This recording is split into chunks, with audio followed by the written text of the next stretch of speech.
Vidi Batlolone masih bersama Anda di Kompas Malam. Saudara, Dana Moneter Internasional memperkirakan Indonesia akan menanggung jumlah pengangguran 5% pada 2025. Arah kebijakan pemerintah dinanti saat PHK makin marak dan sebagian orang masih sulit mencari kerja.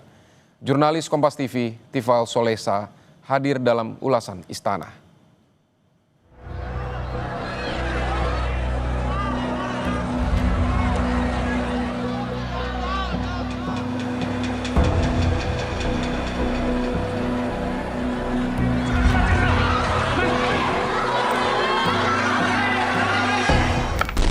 Saat sebagian orang bisa mengais rezeki lewat ragam pekerjaan, tapi tidak berlaku untuk sebagian lainnya. Ada yang sulit mendapatkan pekerjaan meski telah berjuang, ada pula yang tak beruntung mempertahankan kerja karena PHK. Akankah negara bisa memastikan lapangan kerja untuk semua demi pertumbuhan ekonomi yang diidam-idamkan? Saya Tifal Solesa, saja ulasan Istana.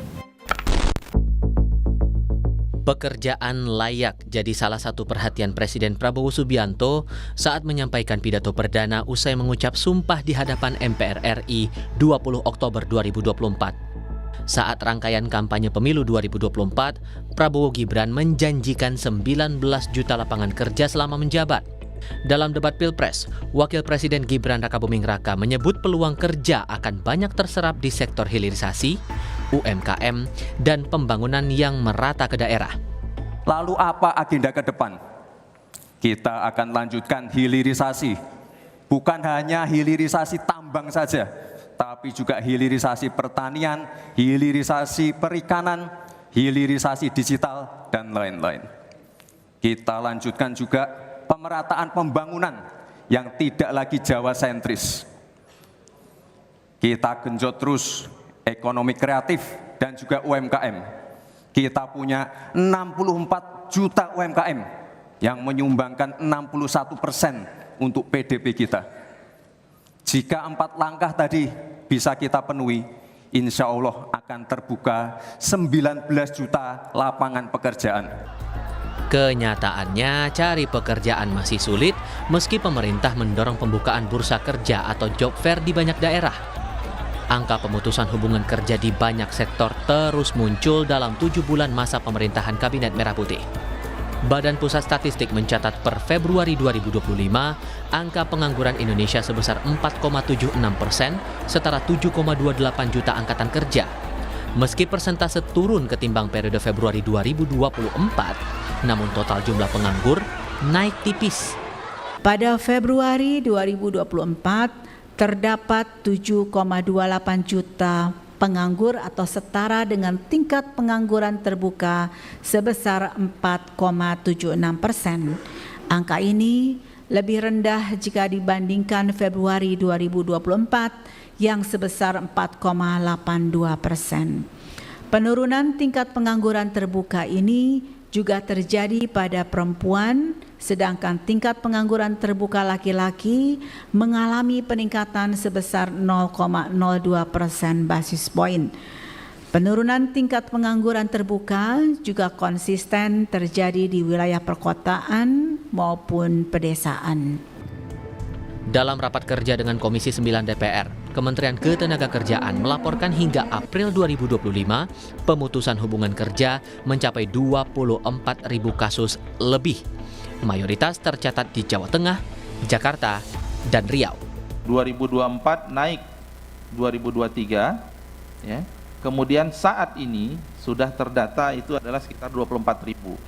Jadi sudah sepertiga, ya, sepertiga lebih dari, belum lebih ya, sepertiga dari tahun 2024. Ya, jadi kalau ada yang bertanya PHK year to year gabungannya itu saat ini dibandingkan tahun lalu memang meningkat. Ya, ini potretnya. Dan 3 provinsi terbanyak PHK, Jawa Tengah, Jakarta, Riau, dan 3 sektor terbanyak itu adalah industri pengolahan, perdagangan besar dan eceran, dan aktivitas jasa lain. Dana Moneter Internasional IMF belum lama ini mengeluarkan proyeksi persentase pengangguran 2025 secara global. Indonesia disebut akan menginjak angka 5% pada tahun ini, bahkan diperkirakan meningkat 0,1% pada 2026 dan bertahan hingga 2028. Prediksi level pengangguran tahun ini membuat Indonesia menempati urutan kedua kawasan negara berkembang setelah Tiongkok. Pemerintah bereaksi atas proyeksi IMF. Menteri Ketenagakerjaan Yasirli menganggap prediksi itu sebagai peringatan. Proyeksi, prediksi itu boleh saja ya, itu menjadi sesuatu masukan, alarm buat kita. Tapi yang jelas yang kita lakukan sekarang adalah kita harus proaktif untuk orkestrasi setiap kementerian teknis, kemudian peluang-peluang lowongan pekerjaan itu di mana. Dan ini terus kita bahas dalam lingkup rapat koordinasi lintas kementerian, dan ini memang menjadi catatan kita. Kantor Komunikasi Kepresidenan menyebut pemerintah pernah mematahkan proyeksi IMF yang memprediksi pengangguran Indonesia 2024 lalu naik. Walau begitu, data akan menjadi masukan bagi pemerintah. Kalau menurut data dari BPS terbaru, angka pengangguran terbuka justru turun. Ya, bulan ini, sampai bulan ini justru angka pengangguran terbuka itu turun dari 4,8 ke 4,7, 4,82 ke 4,76. Itu artinya angka pengangguran, orang-orang yang benar-benar nganggur ini, itu turun. Angka pekerja penuh waktu, kayak kalian ini, pekerja penuh waktu itu naik. Angka pekerja penuh waktu itu naik dari 65,6 jadi 66,2, hampir 1%. Di mata peneliti ekonomi, proyeksi IMF bisa mencapai 5% atau lebih jika pemerintah tidak merealokasi APBN ke sektor-sektor yang terbukti memberi daya ungkit ekonomi, yakni pariwisata dan infrastruktur. Menurutnya, kedua sektor itu terbukti mendongkrak ekspansi bisnis hingga menciptakan lapangan kerja baru. Ia turut meminta pemerintah mempertimbangkan ulang kebijakan efisiensi anggaran. Uang itu nggak dialokasikan ke sesuatu yang proven, gitu. Yaitu sektor pariwisata lewat tadi kan meeting, anggaran-anggaran untuk meeting, untuk infrastruktur itu dinaikkan lagi, gitu loh. Nah, kemudian masalah MBG. Kalau MBG itu mendorong sektor pertanian, itu iya. Cuma multiplier dari sektor pertanian dibandingkan sektor pariwisata itu kan juga berbeda. Gitu kan? Dibandingkan dengan sektor pariwisata dan dengan sektor-sektor yang terdorong karena adanya infrastruktur.